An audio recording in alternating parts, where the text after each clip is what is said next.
The Panther is a great gun, and when modified it can get excellent range. In this tutorial I'm going to show you how to modify it. First of all, cut off this orange thing. I'm using a scroll saw, but you could also use a coping saw, bandsaw, Dremel, or hacksaw, and then clean up the ends with a Dremel or sandpaper. Then sort of pull this shell aside and get this blue thing off there. Then it'll come apart. Then cut this off. You can use a hacksaw, a coping saw, or a scroll saw, and make sure to leave about a 1/4 inch of this left. That was your air restrictor, so listen to it now.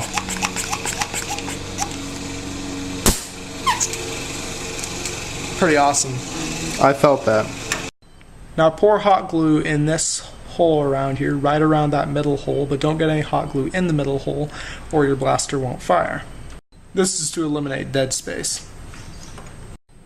Now you're going to be gluing your 3/4 to 1/2 inch PVC reducing bushing onto this. It fits nicely over this, and what you're going to want to do is make sure you have the right side down, of course, and rough up the bottom of this, the small inside area that'll be going over this, and rough up this area and this side with some sandpaper, and then glue it on. You can use epoxy, you can use super glue and plumber's goop, but it's always good to put a little bit of goop around the outside of this to make sure it's sealed once you're done.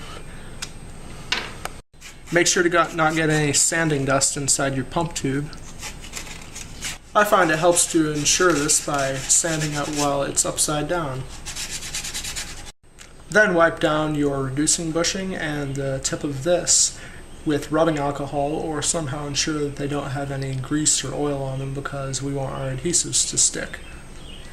Before gluing on your bushing, you can also seal a 1/2 inch CPVC coupler inside here, and you can also cut this in half too, and you can seal this in here using plumbing goop or epoxy or something if you only want to use CPVC barrels with this.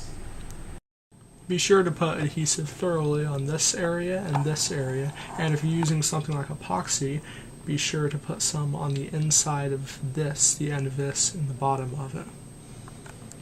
Cut off 1 inch of 1/2 inch PVC, and cut off 1 inch of 1/2 inch CPVC, and then countersink one end of the 1/2 inch PVC, and you can use a countersinking bit from a drill. You can also use a Dremel, scissors, or even a knife, and then pound these into each other until they're flush.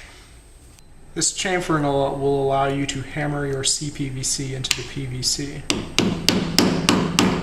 This do with great efficacy. Now whack that into your 1/2 inch PVC elbow.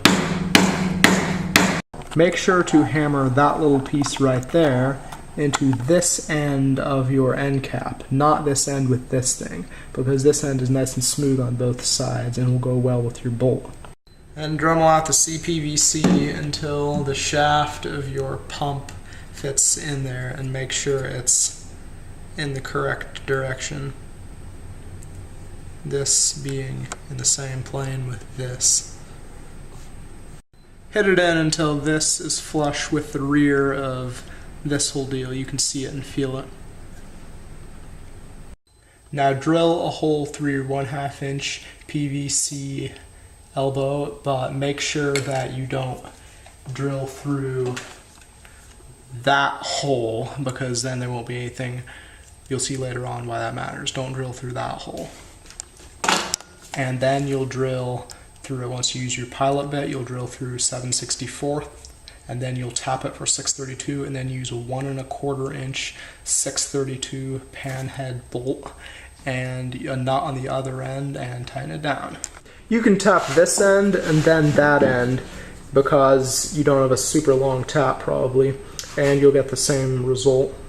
You see, as it is now with your bolt in there, your hand sort of rubs on it and it can get uncomfortable. So this is an optional thing you can do to make it more comfortable.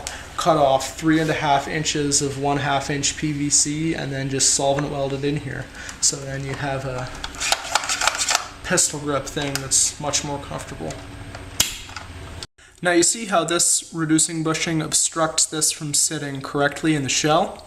What you'll need to do now is manipulate your shell to make this fit. You know, dremel down these posts, maybe cut off this, whatever you need. It's kind of hard to say because a lot of people's bushings are different and even their Panthers may be different. So just make that fit. And now you're done. And you can make speed loaders right here. So now you have a very hard firing gun that shoots about 90 feet. Go have fun.